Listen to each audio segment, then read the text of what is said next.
Hi, I'm Sean the Beast Pfister, 3-time RE/MAX World Long Drive Champion. Today we're talking about my 10 Commandments of Distance.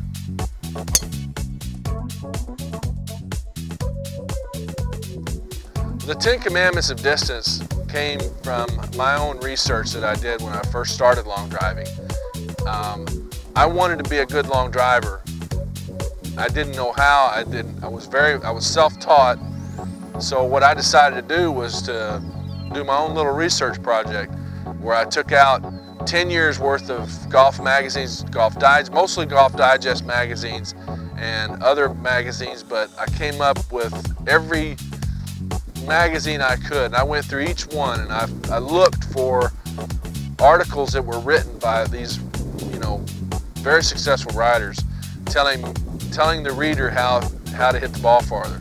So I went over these. It took me almost a month, and I went through every single article, and I kept a notebook of each tip that the article that, basically every golf article that has to do with hitting it far will have one, maybe two, and three at the most really good tips that you can use.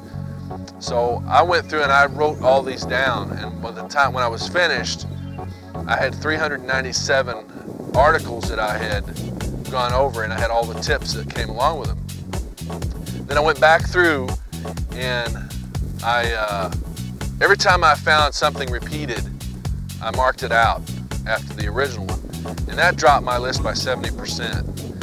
And then I went back through, and what was very frustrating for me, and I'm sure that most of the people out there listening will understand, that sometimes you'll read an article that tells you something like a wide stance, and then another article a month or two later, somebody else talk about a narrow stance to hit it farther. And so there's a lot of contradictions out there, and that frustrated me. So what I did was I got on a launch monitor, and I went out and I tried each one of these tips that were contradictions: a wide stance versus a narrow stance, a late wrist cock versus an early one on the takeaway, grip pressure, everything that had to do with rotation or laterally moving, all these things, and I tried them all out on a launch monitor to see for myself where I had higher ball speeds using whichever one they were discussing, like the narrow stance, wide stance, and I found that a wide stance I hit the ball 7 miles an hour faster. So I went with a wide stance. Grip pressure, I was about 5 miles an hour faster, ball speed wise, with a light grip than I was a firm grip. So these are the things that I went through, and I ended up, after going through these again and again and basically filtering out the noise, I ended up with about 16 tips, and then I combined a couple and I came up with the 10 Commandments of Distance.